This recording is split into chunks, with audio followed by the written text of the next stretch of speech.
How did you find out someone had a crush on you? It was my first week at the new job, and I was still figuring out where the break room was without getting lost.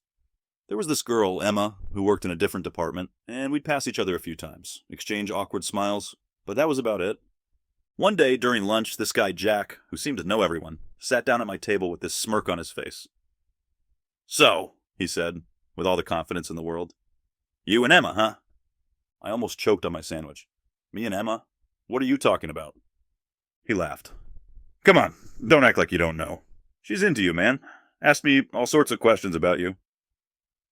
I just blinked at him, waiting for the punchline. But Jack was serious. "She wanted to know if you were single, what you do for fun, the whole deal." I shrugged it off, thinking he was messing with me. Yeah, right. She's just being friendly. But after that, I started noticing things.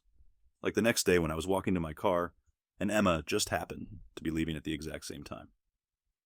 We started chatting about random stuff, weekend plans, the office coffee machine being possessed by demons, and before I knew it, we were laughing about how she always burns popcorn in the office microwave.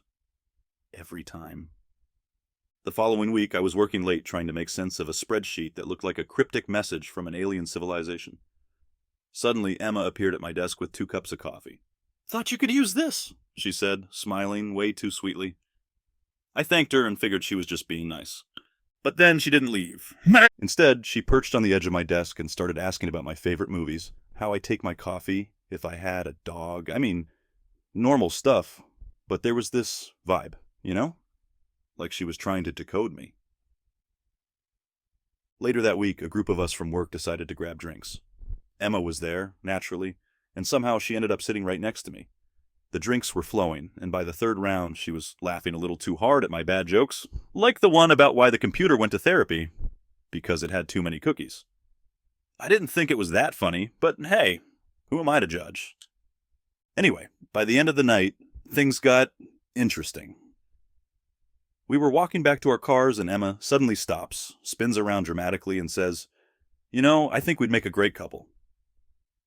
I stopped in my tracks, confused. "Wait, what?" She shrugged like it was the most obvious thing in the world.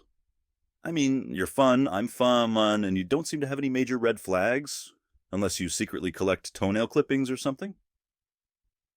I laughed nervously. "Nope, no secret collections. But, are you serious?"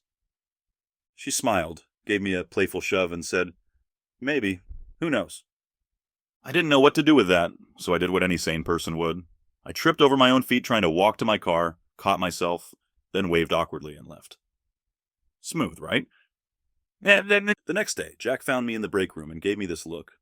"So, did you ask her out yet?" I sighed.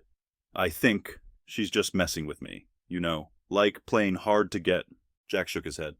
"Nah, man, she's not messing around. She's been into you for weeks. Just ask her out already. What's the worst that could happen?" I nodded, deciding to take his advice. But of course, the universe had other plans. That afternoon, I walked up to Emma's desk, trying to play it cool. "Hey, Emma, I was wondering if..." Before I could finish, she looked up at me, wide-eyed, and then promptly knocked over an entire cup of coffee onto her keyboard. She stared at it for a second, then said, hold that thought," and started frantically dabbing at the keyboard with napkins. I stood there awkwardly, trying to help, but eventually just said, "I was going to ask if you wanted to grab dinner sometime. Maybe after you're done battling the coffee spill?" She looked up, grinning through the chaos. "I'd love that. Maybe somewhere with less liquid hazards?" We ended up going out that night, and let me tell you, it wasn't exactly smooth sailing. The restaurant's fire alarm went off halfway through our meal because someone burned garlic bread. Then the waiter tripped and spilled water all over my lap, so it looked like I had some kind of unfortunate accident. But through all of it, Emma just laughed, like it was the best night ever. And honestly, by the end of it, I was thinking maybe she was right. We would make a great couple, chaos and all. We've been dating ever since, though I still avoid letting her near the office microwave.